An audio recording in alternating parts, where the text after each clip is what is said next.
Greetings and welcome back. It's your host, Gabe Morales. As we discussed last time, whether it be the Purple Gang, the Young Boys Incorporated, the 7 Mile Bloods, or the migration of Chicago-based gangs, there's plenty of history in Michigan regarding security threat groups. Most street gang activity in the state is located in Detroit, so we'll focus mostly on that city. The 1967 Detroit riots, a week-long uprising that destroyed hundreds of businesses, forced many white families out of the city, many who left for Oakland County, leading to 8 Mile Road, or the 8 for short, which became the racial dividing line between Detroit and its suburbs. The Detroit auto business production lines put out gas guzzlers in the 1970s as the price of gas rose steadily, which also helped contribute to its ultimate decline. Despite recent attempts to revitalize downtown Detroit, many of its neighborhoods have yet to see any rebuilding, leading to further production, lowered performance of American vehicles, causing many Americans to buy foreign-built cars. As a result, the auto industry laid off thousands, causing populations to drop even more,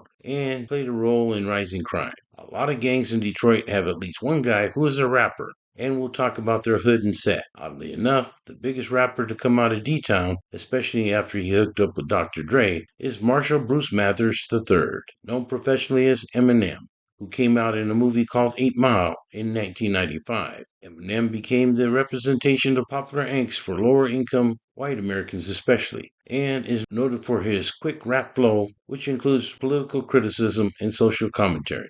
Some Motown hoods loosely follow Chicago folk and People's Nations alliances.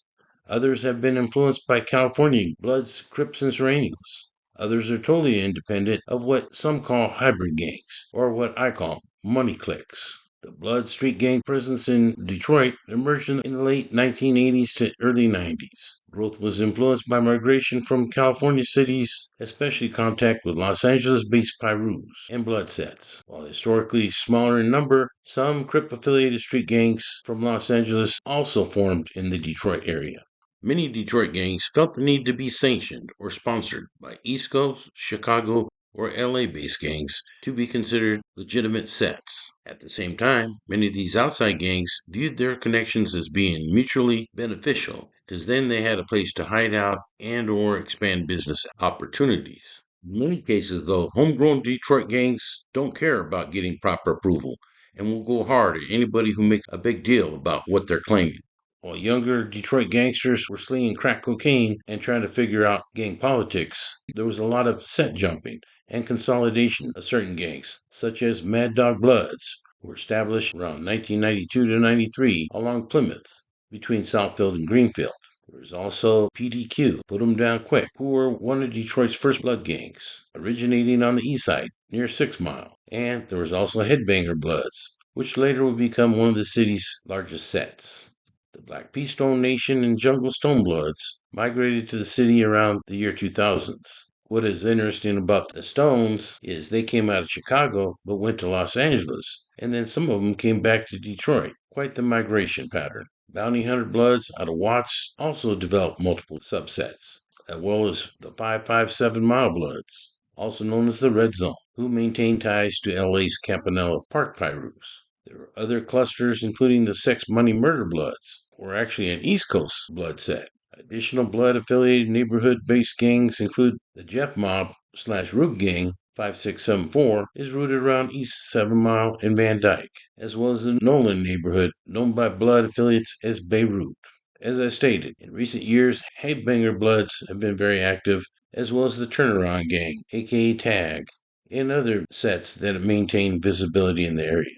The Pirus originated at Compton, and some Piru Street affiliated gangs appeared in Detroit, including Rollin' 80s, Skyline Piru, who I believe are out of San Diego, and 5'9 Pirus. All of these blood and Piru sets collectively helped shape Detroit's rag landscape via graffiti, block level alliances, and neighborhood specific identities. Like I said, there's also some Crip sets, and around 2006, legend has it that Jerome Hamilton started a Detroit set of the Rollin' 60s. I don't know if he has any actual ties to Los Angeles, but they're one of the biggest sets out there, and they're said to boast around 150 members in Detroit and operate in the vicinity of 7 Mile and Tracy. I understand there are also some shotgun Crips along 6 Mile. mainly from Wyoming to the Livernois area. The Vice Lords, which originated out of Chicago, are one of Detroit's oldest and most influential street organizations that date back to the 1980s.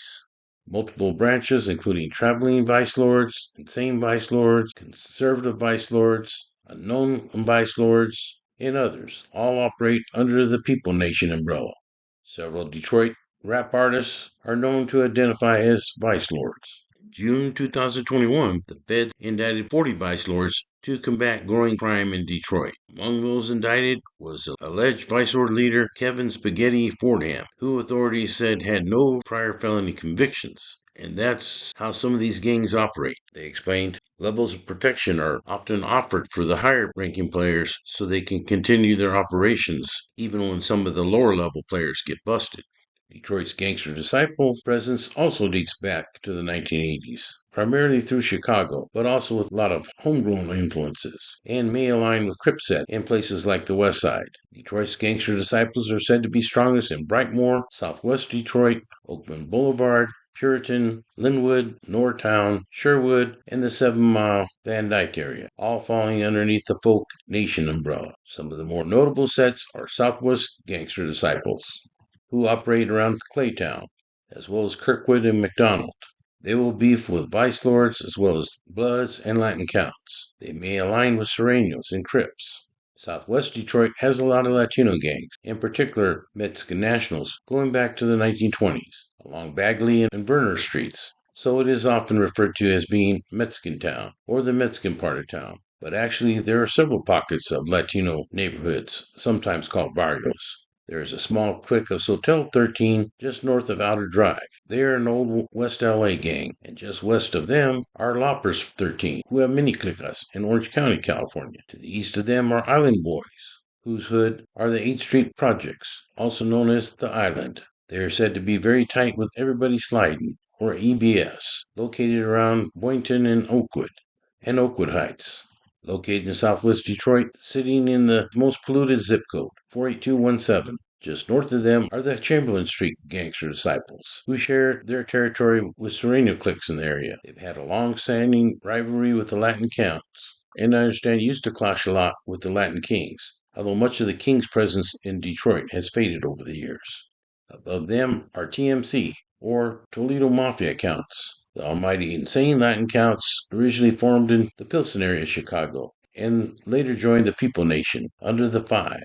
They adopted the colors red and black and, even though they're people, have a long-standing beef with the Latin Kings in Chicago, which they brought out to Detroit. Toledo Mafia Counts will also beef with Gangster Disciples, Spanish Cobras, Maniac Latin Disciples, and Sureños. Above them are Zone 8, aka Scotty Boys, which I understand are an alliance of 135 Pirus and Skyline Rollin' 80 Pirus, and are broken down into various sets, such as Big Money Paper Chasers.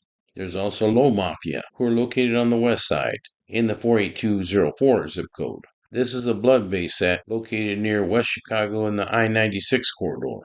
I understand that some members transitioned into Zone 4 and began beefing with Murderville, also sometimes called the Murder Gang. Schoolcraft is a well-known West Side street in Detroit and often referred to by locals simply as the Craft. While not as heavily publicized as other corridors, it has a long-standing presence on the streets, with groups like Schoolcraft Boys, who were once known for flagging orange, a unique identifier at the time. I don't believe they have any ties to the Hoovers. I would guess that the use of the color orange in Detroit is more likely tied to the Detroit Tigers baseball team. In more recent years, they shifted identification towards blood affiliations, such as Junglestone Bloods, Westside Pirus, Bounty Hunters, and Treetop Pirus. Brightmoor, also called the Mo, or 2-3 Zone, is one of Detroit's most run-down neighborhoods, and this area became a hotspot for gangster disciple activity as well as Crips. Closer to downtown is TOB, Told on Blix, or Trust Only Brothers, who are Vice Lord clique around the North End. They beef with Gangster Disciples also. A lot of them also claim Trey Mafia, or at least align with them, as they mainly beef with Trey Mafia's enemies. Highline Park, aka HP Baby, is a small independent city surrounded by the city of Detroit, although many consider it just to be another Detroit neighborhood. It has a long history tied to the auto industry, but in modern times, much of the buildings in it have been abandoned and are covered in graffiti. Island Park also has produced its own rappers. Further out east towards Lake St. Clair are the Dead Zone Bloods, aka True Headbangers. They are located on the east side in the 48224 zip code and are said to control the entire Morningside neighborhood, also known as the Dead Zone. As I said earlier, Headbanger Bloods have grown in numbers over the years and are considered one of the most dominant blood sets in Detroit. Above them is the Red Zone, which is known for having many members of the 557 Mile Bloods, who align with Pirus and Vice Lords. I understand they are one of the oldest blood sets in Detroit and have multiple cliques operating in their territories. Once again, they also have many rappers that represent their neighborhood. In April 2024, the leader of the 7 Mile Bloods was sentenced to life in prison after being convicted earlier in December 2023 on 22 counts, including racketeering, conspiracy, murder, attempted murder, and related firearms offenses. Authorities stated that Billy Arnold, then aged 37, was convicted on several RICO conspiracy counts, including 2 counts of murder, 10 counts of attempted murder, and multiple firearms counts.